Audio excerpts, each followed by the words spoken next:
Baby. Kitty Caraway joining us on the River Islands guest line. All guests on 95.7 The Game appear on the River Islands guest line. Isn't it time for you to discover the islands, River Islands, and Lathrop? I don't know who's the best dressed man in Sacramento. Is it Damian Barling or Kitty Caraway? I thought it was Kyle Madsen. No, guys. Kyle Madsen can dress. He's got great hats, so I'll give that to Madsen. He ain't wearing Gucci into the studio. No. He's not wearing Louis Vuitton. Doing flannels like you. Yeah, he's not wearing big Cuban links around their neck. Is he around his sweater? Are we getting the ascots like Charles Woodson? This guy walks into the studio with a cardigan and a Cuban link around his neck that cost about $40,000. Damn, the money must be flowing in Sacramento, man. At 916. Damn, I'm in the wrong market. Hey, look, man, do we need to pull up Baby Chez's birthday pics again? Do we need to do that? I don't know what you're talking about. Oh, I had the little birthday hat on, right? Oh, no. I saw some Medusas. I saw a Medusa head on there, man, so we already know what that means.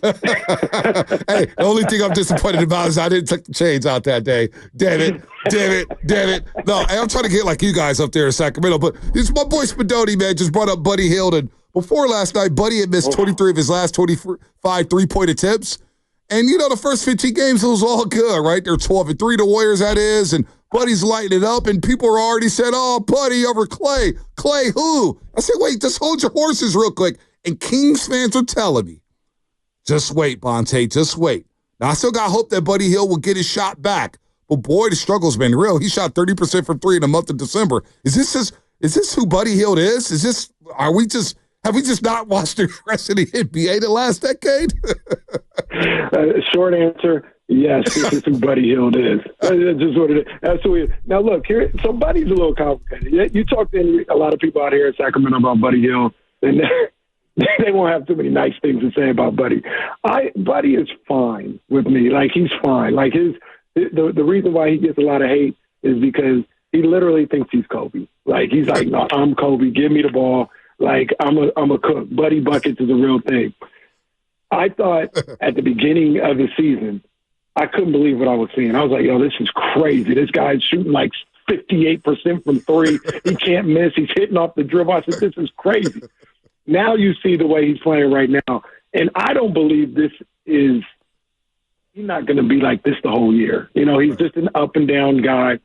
I always thought with the Warriors, it was a good fit for him because they had enough guys around him where he could just focus on catching and shooting or, shot hunting and things of that nature. Now, the problem is if you're getting Buddy Hield doing that on about 8 to 12 shots a night, cool. 12 is kind of pushing it a little bit. But sometimes he out here taking 17, 18, 19 shots. Like, all right, man, you're doing a little too much now. And that's the thing. Buddy in moderation, that's really the key. And if he can slow down, like, just his the amount of shots that he takes, right, I think you could see those averages dip up a little bit. But right now he's pressing, man. He's in a cold streak. He'll get out of it, but he's in a cold streak. When he get cold, he get ice cold. Yeah, no, we're finding that out right now, man. He hit a three last night and looked at the heavens and said, thank you, Lord. Thank you, Lord, for this. But what did you make of Draymond Green the other night? Or last Saturday against Phoenix, where he's yelling at Buddy Hield and said, wake the bleep up. Or go sit the bleep down. I was like, damn, you coming at Buddy like that, man? But you know what? They won the game. And Draymond said, look, I'm going to talk to him like that. And then he throws his Draymond goes, what he said, I know Buddy hasn't played a lot of meaningful basketball over the course of his career. I'm like, damn, what you making that with Draymond? Was it appropriate? Was it needed? Hey, it was understandable. It was understandable. And you know how it is with Draymond here in Sacramento. But at that moment, we were connected. All right, we were the enemy of my enemy is my friend. We feel you, Dre. We feel you, big dog. We've been saying this for I don't know how long. But it happens. It happens with Buddy Hield. Like, sometimes somebody needs to yell at him. Somebody's going to yell at him. Somebody's going to look at him crazy. I remember one time Buddy got the ball. Tyrese Halliburton was still here. Buddy got the ball with the game clock running down, into the third quarter or something like that. And takes a dribble at half court, lets it go, right? Misses.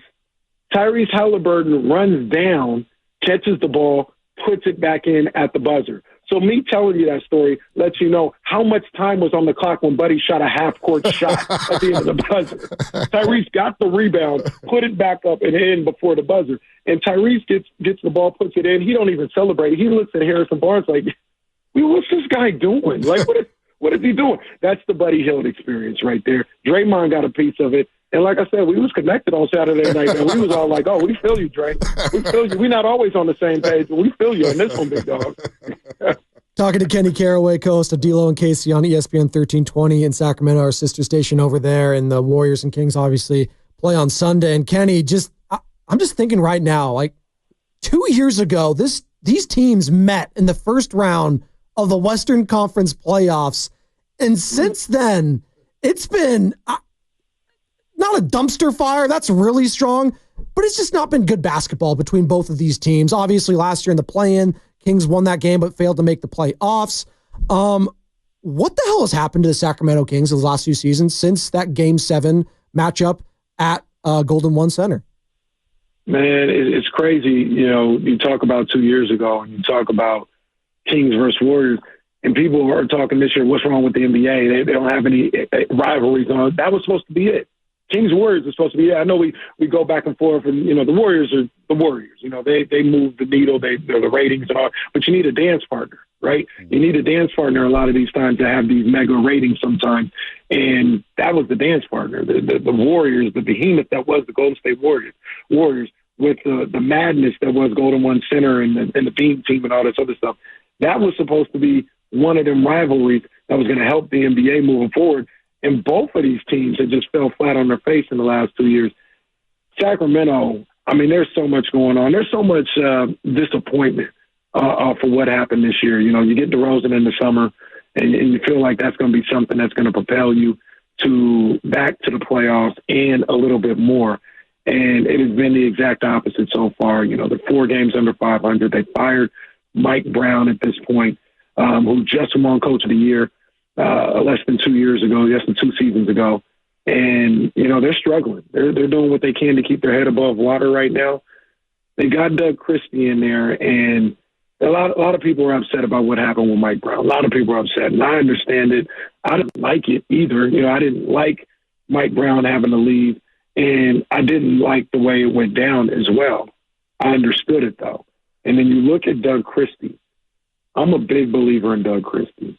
I think Doug Christie is a leader of men, which is something that they were missing in this locker room. And he gets people to believe in what he's saying. And he's 2-1 in his first 3 games. And, who knows what's going to happen? Maybe it'll just be the same thing because the roster does have a lot of shortcomings. Maybe it'll be the same thing. But I don't know, man. I'm here to put it on wax, man. I think Doug Christie is going to do a lot of good things with the Sacramento Kings, starting with this interim time that he has right now, man. I'm a big, big believer in Doug Christie. His time is now, and I think he's going to do a really good job. Casey, I watched you guys on the live stream the moment Mike Brown got fired, and it was entertaining radio. Damian Barling set the tone. And I was like, was the FCC listening? But I heard you guys were in front of Baby Ches. Yeah, I was like, whoa, I had to turn it down. And Baby Ches looks at me, he's like, oh, Papa, he said bad word. And I'm like, yeah, bad words are not good. But in that case, I feel the pain. I feel the passion. Even Kyle Madsen jumped in an Uber or something. I don't know where Madsen was at. I was like, damn, they got to live in Sacramento. I'm locked in for this. But after the shock wore off about Mike Brown being fired and the way it went down, a lot of grief and a lot of heat went towards De'Aaron Fox. To the point where I saw De'Aaron Fox tweet at somebody saying, yeah, you guys got this all messed up here. I'm not the reason Mike Brown got fired. But how are Sacramento fans now, despite Fox saying that, hey, we don't know what happened with Mike Brown. We don't know if Fox has something to do with it or not. From what I hear, he didn't.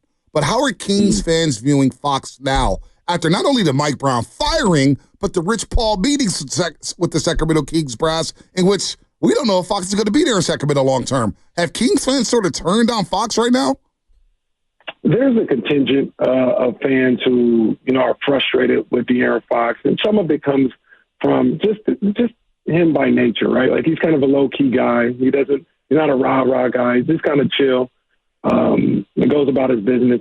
One of the frustrations that a lot of people have had is he just hasn't done the whole takeover games thing enough in his career. He kind of lets the game come to him, and it sometimes can be a little passive. And with his talent level, because Monte and Sam, he is one of the most talented basketball players in his generation. Like he's got it. He's got it like that.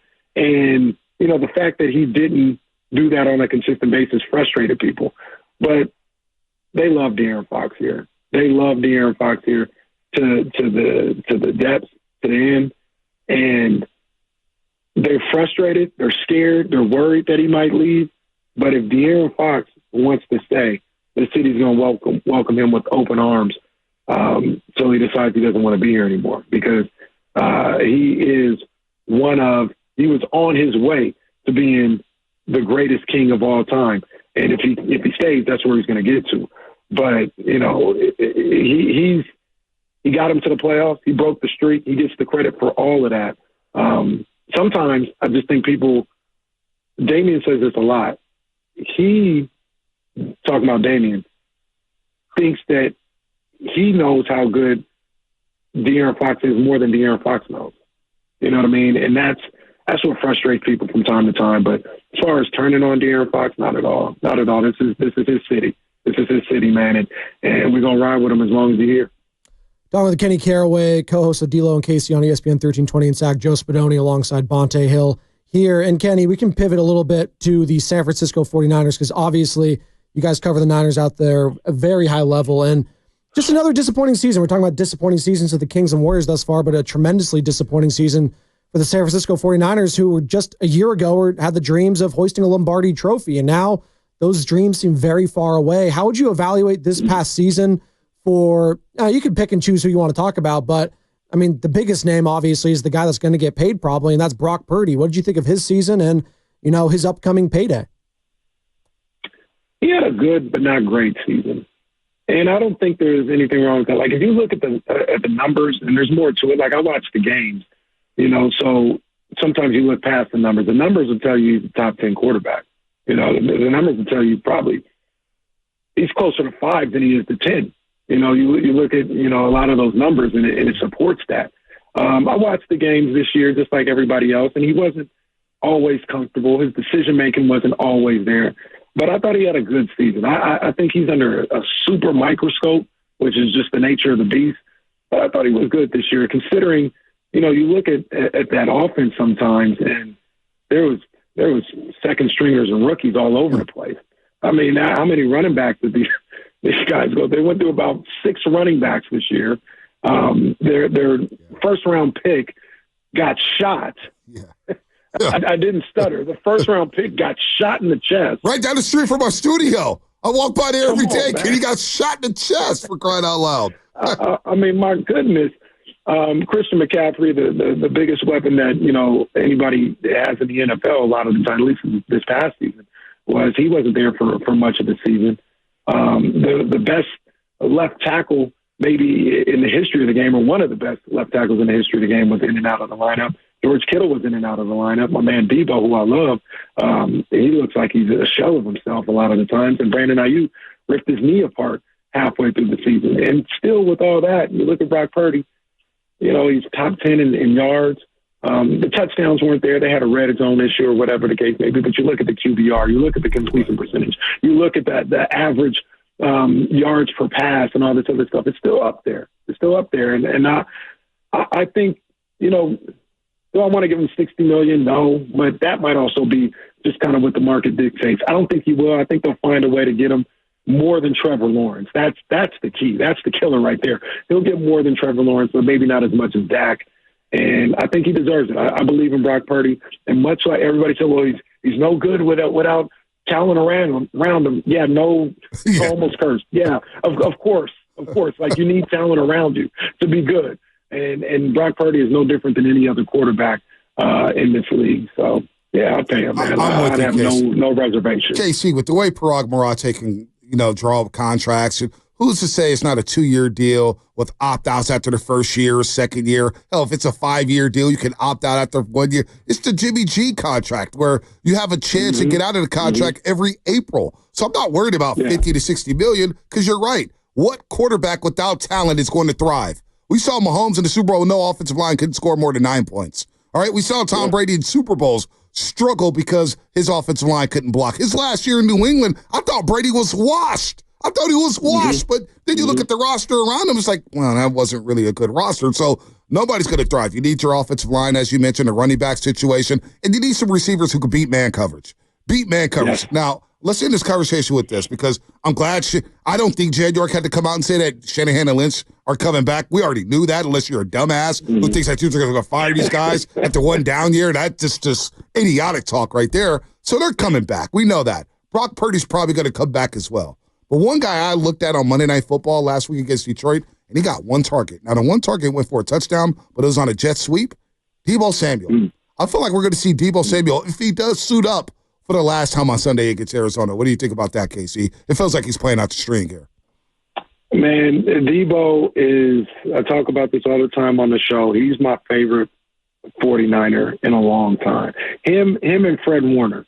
I love the current iteration of 49ers. I love those two guys.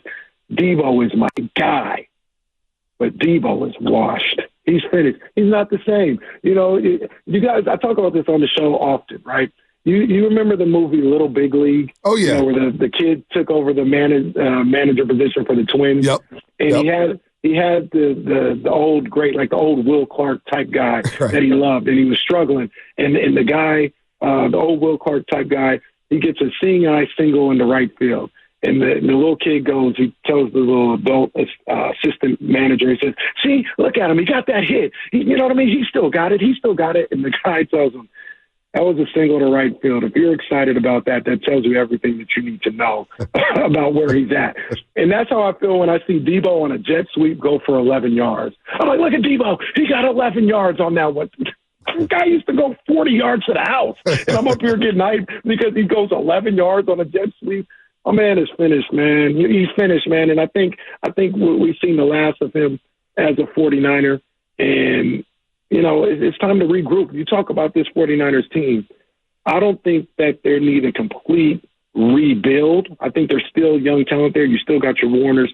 You still got, you know, the guys up front like Pony. You got Purdy. You might have found something in Jordan Mason and all those guys and stuff like that. You got Diamond or Lenore. You've got some young guys still around there, but you got to reload. You got to retool some of this stuff. And it starts at that wide receiver position. I like Pearsall, but you got to get another receiver because I think Debo's gone. Brandon Ayuk, I love him too, but I'm just being real with you guys. I'd be surprised if he looked anything like he looked previous to his knee injury ever again. I mean, that knee was ripped to shreds. And I can't imagine he comes back at any point in his career looking like Brandon Ayuk. I hope I'm wrong, but you got to plan for that. So I think at some point you got to look at maybe getting 2-3 receivers in this offseason to kind of bolster this offense. So you're going to have to retool some stuff, man. And I think John Lynch, Kyle Shanahan, they're the guys that can get the job done. Yeah. But you know how much I like Kyle. You know that's my dog too. The clock has started. Yeah. The clock has started. Yeah.